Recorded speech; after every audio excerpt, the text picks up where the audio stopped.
Hello, I am Suzanne Sewell from the Florida Association of Rehabilitation Facilities. Welcome to the Developmental Disabilities iBudget Waiver Waiting List Advocate Training. This training is for people with developmental disabilities and their families, friends, and caregivers.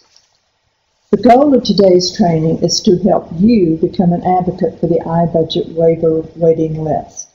Following this training, you will know why advocacy is important, what you need to know to be an advocate, how to advocate for the iBudget Waiver Waiting List, how to share your personal experiences to help legislators make better decisions, and how to have a good visit with your legislator. An advocate is anyone who speaks or acts to protect their own rights, the rights of other people, or the rights of a large group of people. If you have ever stood up for yourself or for someone else, you have been an advocate. Today, we will be talking about how to advocate for an issue that affects a large group of people. Those who stand up for the rights of a large group of people are known as issue advocates. Issue advocates tell the public, members of the media, and legislators about their issue. Issue advocates help legislators make better decisions about how and where to spend money. Advocates play an important role in democracy because legislators are not experts on all issues. No one could be. Legislators face difficult choices because they have a limited amount of money, and it is never enough to do everything that needs to be done. Advocates like you can help legislators understand issues and figure out what needs to be done about them.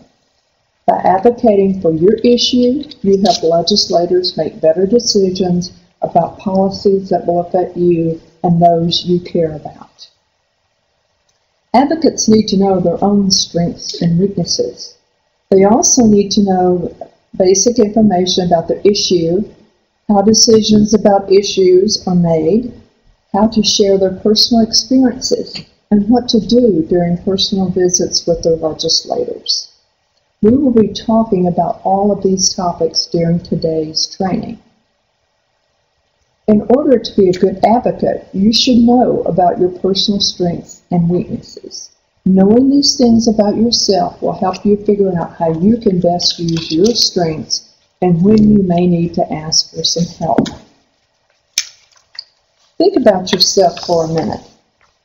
What do you do well? What do you need help with? What is important to you? What do you enjoy? It may take some time and thought before you can answer these questions, and that's okay. Just start thinking about them. Knowing your strengths and needs will help you be a better advocate for yourself and others. And now Denise Arnold from the Agency for Persons with Disabilities will provide an overview of the waiver waiting list. Thank you, Suzanne. We're going to talk about what the issue is, the iBudget Waiver Waiting List. As we said earlier, legislators are not experts on all issues, so you may need to help provide them some basic information on the iBudget waiver to help them understand. What is the iBudget waiver?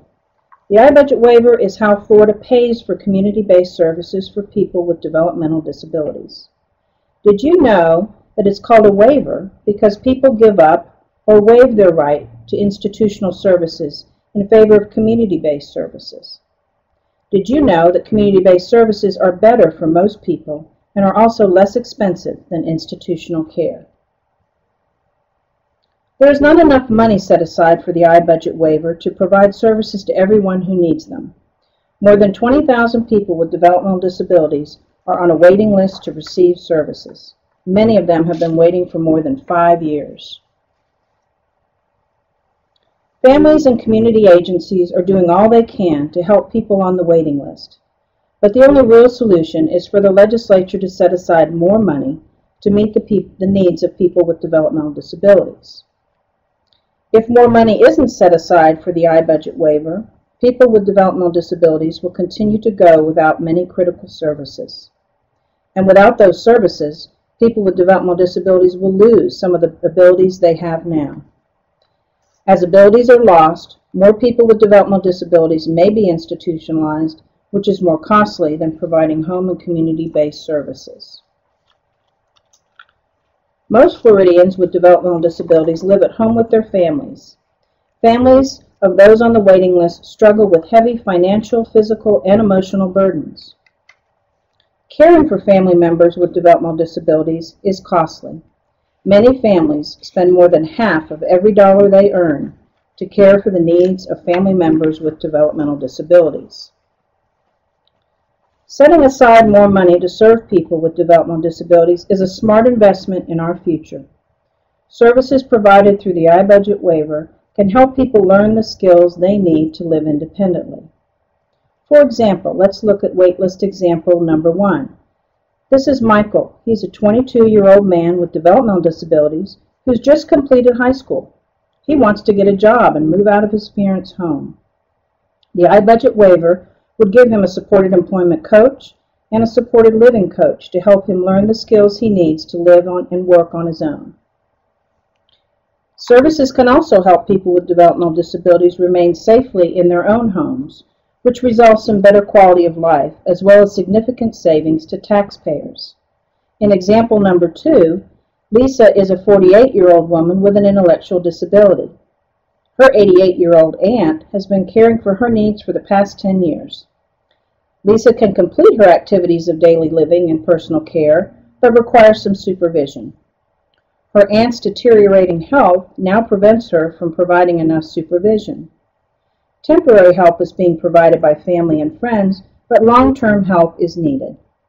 Through the waiver, Lisa could receive companion services that would enable her to remain with her aunt. It's important that you understand how you feel about the issues in order for you to be a better self-advocate. So think about your feelings and those on the waiting list. We're going to now turn to Lou Ogburn, who is a family advocate, to hear her perspective on this issue. Lou? Thanks, Denise. 20,000 Floridians are now on the wait list. Many of them are unhappy, some of them are angry, some of them are bitter.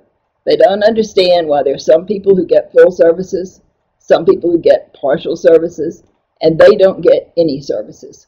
They don't fit in any of the critical categories that the services are being provided for, and it's just kind of a mess. They want services, their families want services, and they need services. That's where Florida is right now. Thank you, Lou. My name is Deborah Dowds, and I'm with the Florida Developmental Disabilities Council. How can you help legislators make better decisions? We live in a democracy where people just like you have the power to change laws and control how tax dollars are spent. The process of change almost always begins with a concerned citizen speaking up. After a concerned citizen speaks to a legislator about an issue, the legislator may sponsor a bill to address the issue. The concerned citizen may be invited to speak to a legislative committee to help other legislators understand the issue.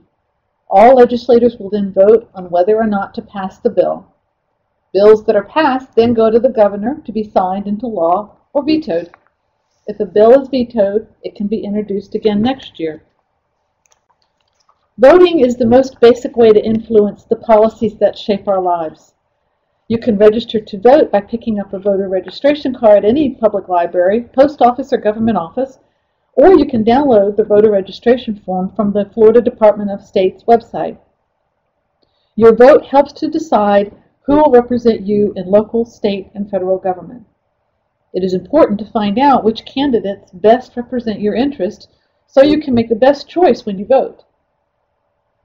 Get connected to local organizations and advocacy groups that can provide you with support and encouragement. Talk to them about working together to develop and deliver messages on your issues. Get to know your legislators and talk to them about your issue. Legislators have local offices in Tallahassee. You can contact your legislator's office, make an appointment to visit their office, ask to speak with them on the phone, and/or send them a letter or email. If you can't reach your legislator directly, get to know their staff.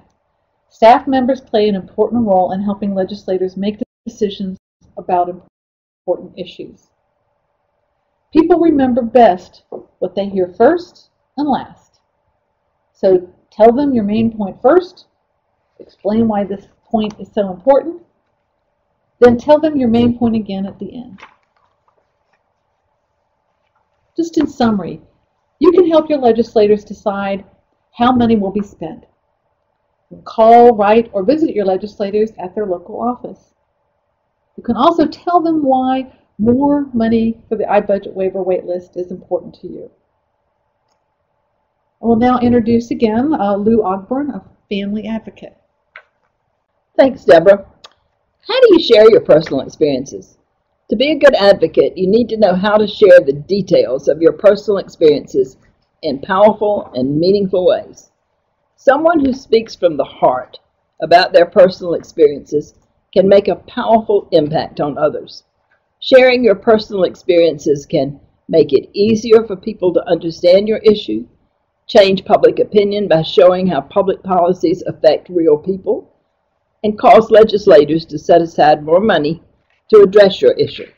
Your personal story is powerful because it's personal. You have first-hand experience and knowledge to share. Share your story in your own words. It's passionate. Feelings can be even more powerful than facts.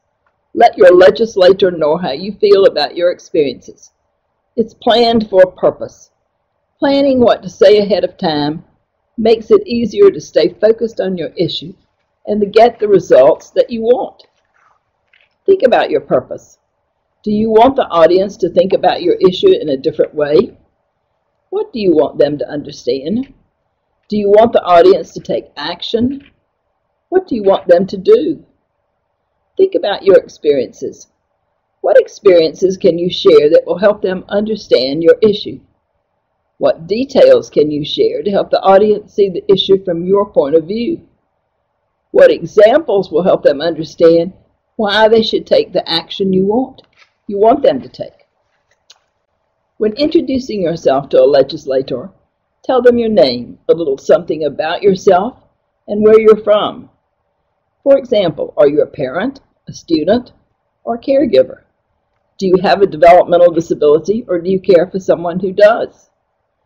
Introduce your issue. I am here to talk to you about the iBudget waiver waiting list. If the legislator does not know much about the iBudget waiver waiting list, tell him or her what you have learned about it. For instance, the iBudget waiver is how Florida pays for the community-based services for people with developmental disabilities. More than 20,000 people with developmental disabilities are waiting for services. Many of them have been waiting for more than 5 years. Talk about how this issue affects you or someone you care about. Give specific examples that help the legislator see this issue from your point of view. Tell the legislator how you feel about it. Repeat the main issue or problem. There just isn't enough money set aside to meet the critical needs of people in Florida with developmental disabilities. Explain what you want them to do about the problem. We need the legislature to set aside more money to serve people on the waiting list. Ask them if they will do what you want. For instance, can we count on you for your support? In summary, the story should answer these 4 questions. What is the problem? What does it matter to me? How does it make me feel? And what do I want done about it? Now we're going to hear from Susan DeVogren with the ARC of Florida. Thank you so much, Lou. Making personal visits. There are many different ways to advocate or speak out for your issues. One of the best ways to advocate for your issue is through personal visits. So today we will talk about how to have a good personal visit with your legislator. Good manners are important. Before going to visit your legislator, call or email their office to schedule your visit. Making an appointment and arriving on time helps you avoid showing up when they are unavailable to meet with you. Legislators are very busy. Show respect for them by limiting your visit to no more than 15 minutes. It is fine to take a few family members, friends, or fellow advocates along for your visit. Just keep your group small so that everyone has a chance to be heard without overwhelming the legislator. Always be patient. Legislators sometimes arrive late. Your meeting could be interrupted, but be flexible and continue your meeting with a member staff. Since your time with your legislator is limited, use it wisely. Greet your legislator warmly and introduce yourself and your issue right away. Listen carefully to any questions your legislator asks, and then take the time to give the best possible answer. The more different things you talk about during a conversation, the harder it is to tell what the main point of the conversation is. By keeping the conversation focused on one main issue, you may make your issue clearer and easier to remember. During your visit, legislators may ask you questions about unrelated issues or questions about your issue that you are unable to answer. That's okay. Just use these phrases to refocus the conversation on your issue and what you do know. Examples of phrases that may help include, what I'm really here to talk to you about is, I don't know how to answer that question, but what I can tell you is, or the most important point is. Some words and abbreviations that we use to talk about developmental disabilities are not understood by legislators. To make sure your message is clear and understood, use simple, everyday words and avoid using abbreviations. If you need to use a word that may be unfamiliar to others, be sure to explain it. Always be honest about your experiences and never stretch the truth. Your legislator needs to know that he or she can trust you.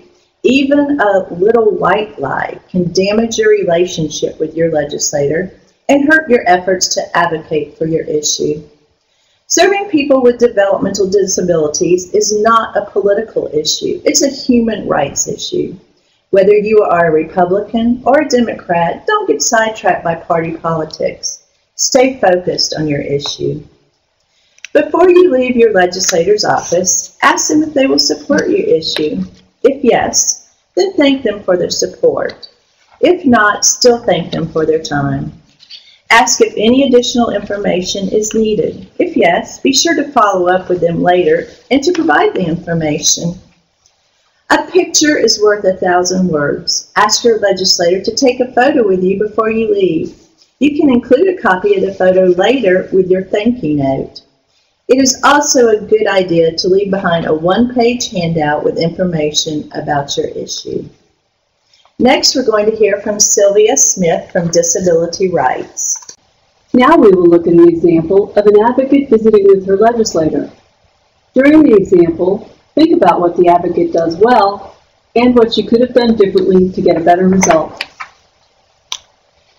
Jane was going to be in Tallahassee, so she decided she would stop by her legislator's office. She greeted her legislator and introduced herself as Jane Smith, a voter from Pensacola. She talked to her legislator about all the problems she and her family have faced because she cannot get DOT and PT services she needs. Jane felt good because the legislator listened to her, so she kept talking for 20 minutes about how frustrated she was about many different issues. The legislator smiled and nodded while Jane talked. The legislator asked Jane about her hometown. The legislator posed for a picture with Jane and thanked her for stopping by.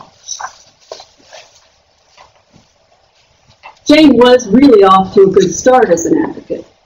She was registered to vote, she knew who her legislator was, and she took the time to go and meet with her legislator in person. She was also willing to share some of her personal experiences and feelings. But the meeting wasn't productive because she didn't plan in advance what she would say. Jane was lucky that her legislator was even in the office and had time to meet with her that day. In the future, she should be sure to make an appointment in advance. After introducing herself, Jane should have also introduced her issue right away.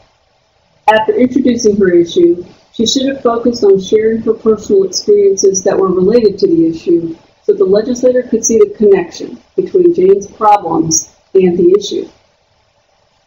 Jane should also have avoided using abbreviations like OTPT.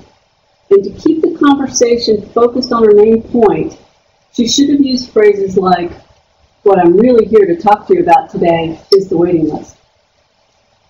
Finally, Jane should have made sure that the legislator understood what she wanted done about the issue and asked for her legislator's support. But again, Jane did a really good thing by meeting with her legislator in person, and there are things she can do now to strengthen the relationship that began during the visit. She can write a follow-up letter thanking the legislator for meeting with her and include information about people on the waiting list. And she can enclose a copy of the picture taken during the visit. Jane could also schedule a follow-up appointment at the legislator's local office to discuss the issue more specifically and make appointments with her other legislators. Keep in mind that change is a process, not an event. Change may not happen after just one legislator visit. Remember, team means together everyone achieves more. After meeting with your legislator, be sure to keep your local advocacy team up to date.